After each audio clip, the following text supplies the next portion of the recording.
Hey guys, it's Brandon Miniman from PocketNow.com, and this is our full review of the T-Mobile Galaxy Note 2. Let's get to it.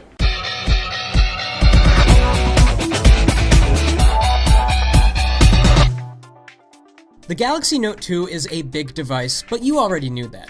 It feels more comfortable in the hand than did the first Galaxy Note, which felt more like an experiment than it did a refined and final product. The Note 2 looks and feels like a big Galaxy S3. Let's take a closer look at the hardware. Like the Galaxy S3, the Note 2 has a minimal bezel surrounding the display. At 5.55 inches, the display is closer to being 5.6 inches than it is 5.5 inches. It is big.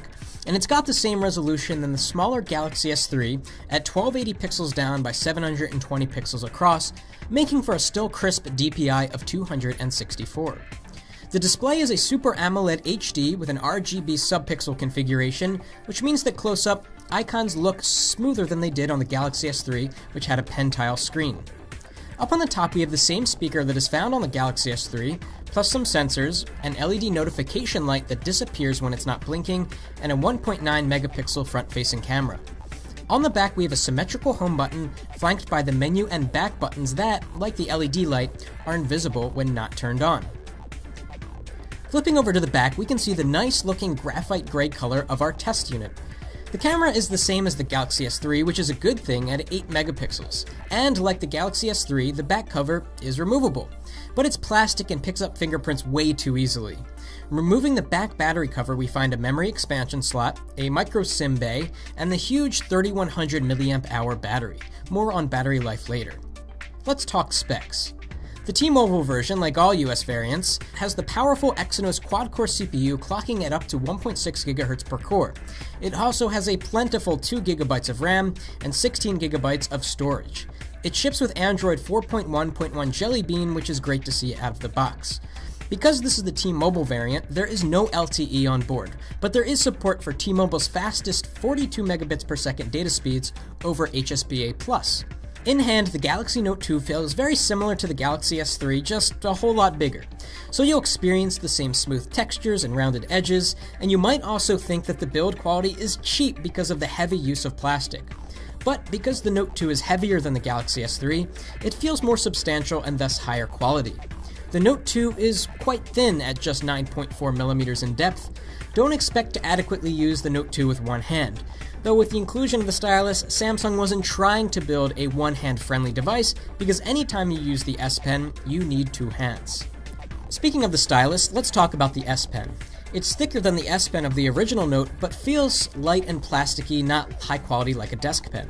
Also, Samsung claims to have increased the level of friction of the tip of the pen, but we found writing on the smooth surface of the Note 2 to feel like, well, writing on a smooth screen. The Note 2 doesn't successfully replicate the feeling of writing on paper, so if you plan on replacing your memo pad with the Note 2, you might find handwriting on the device to feel unnatural. But it's kind of fun to just use the N Pen to navigate the Note 2 instead of your finger. Flipping through the app tray, scrolling through a web page, and even drawing on the keyboard feels more precise when you're using a stylus, and reminds us a bit of the days of Windows Mobile where stylus input was the usual. And then there's a ton you can do with the S Pen. We covered these features in detail in a previous video, but let's review some of the coolest ones now. You can now write directly into an email and the software will convert it to an image. While this won't exactly make you more productive, it's a lot of fun. You can also now write directly into your calendar, but only if you're using S Planner and you're in portrait orientation. Pressing the S Pen button and double tapping on the screen will bring up Pop-up Note, which is a great way to quickly jot down a note while having it hover above whatever screen you're on. If you're hoping that the Note 2 does a good job at handwriting recognition, you're likely to be disappointed unless you have nice handwriting. You can call up the handwriting recognition input method anywhere that the keyboard is called up. Then there's a couple of really interesting software additions that would only work with the large display of the Note 2. For example, Pop-up Browser has been added as a way to look at a web page without leaving the app you're currently running. This is super helpful when using Twitter and Facebook, and you want to view web links without having to leave the app. Another super cool feature of the Note 2, which is only available in a software update that is yet to be pushed to our review unit, is a split-screen multi-view that lets you run two apps at once, side by side. And while Samsung claims that the S Pen has over 1,000 levels of pressure, we didn't really notice that level of sensitivity. While there are definitely varying degrees of sensitivity, it would seem that there only are about 10 of them if you try to draw a line and apply varying degrees of thickness. Let's talk more about the software.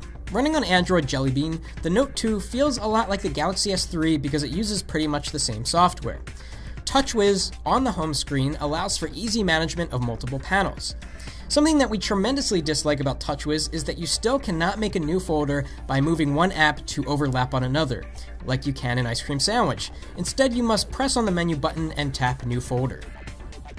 Unlike the international Note 2, the T-Mobile Note 2 has a fair amount of T-Mobile bloatware, apps, and widgets. These aren't a problem if you just ignore them, but unfortunately they cannot be removed. Overall device performance was pretty impressive.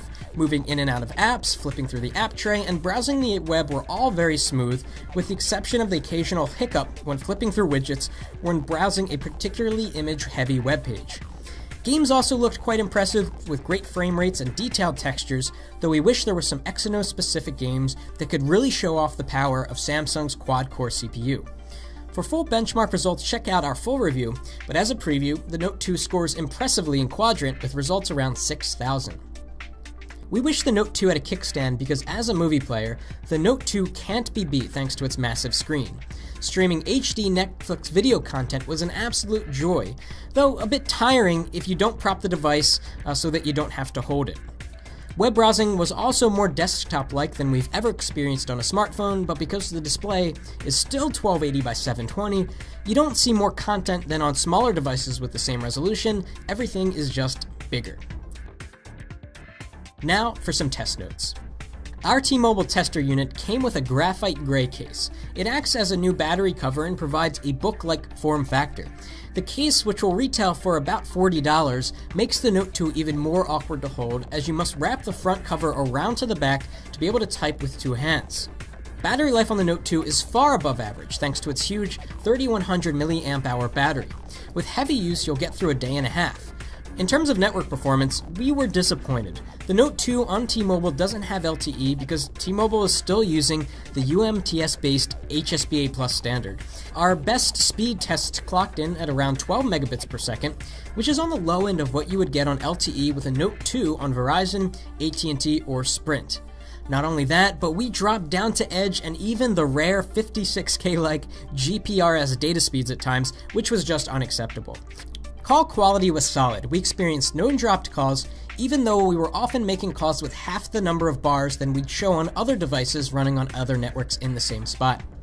In terms of camera performance, we found the camera on the Note 2 to be as good as it is on the Galaxy S3, putting it on par with the iPhone 4S, but not quite as good as the iPhone 5. Low light shots were reasonably good, macros were crisp, and outdoor shots were well balanced. I went into this review hoping that Samsung had increased the utility of the S Pen enough to the point where I would be more productive on the Note 2 than I would be on any other smartphone. Was this the case? Well, no. I sure did have a lot of fun with the Note 2, as using the S Pen to write into an email, to take notes, and to see a preview of my emails just by hovering on a message was a unique and well done experience, but because writing on the screen of the Note 2 feels so unnatural, coupled with its inadequate handwriting recognition, I found myself spending more time feeling frustrated than being productive. But for what it is, the Note 2 is a brilliant device that does nearly everything well. And those that don't mind its size will find it to be a highly capable smartphone. Here's what we like and what we don't like about the T-Mobile Galaxy Note 2. We like that it's fast. We like that the display brings movies and games to life like no other phone can, and we like that Samsung has included software features to take advantage of the big screen. We don't like that T-Mobile still doesn't have LTE and that their network performance is still not up to par with the other carriers. We don't like that the already cumbersome to hold Note 2 has the slippery and fingerprint-prone casing found on the Galaxy S3, and we don't like that we're still left questioning the utility of the S Pen, which is the core feature of the Note 2. It's just not good enough to be a game changer. Yet.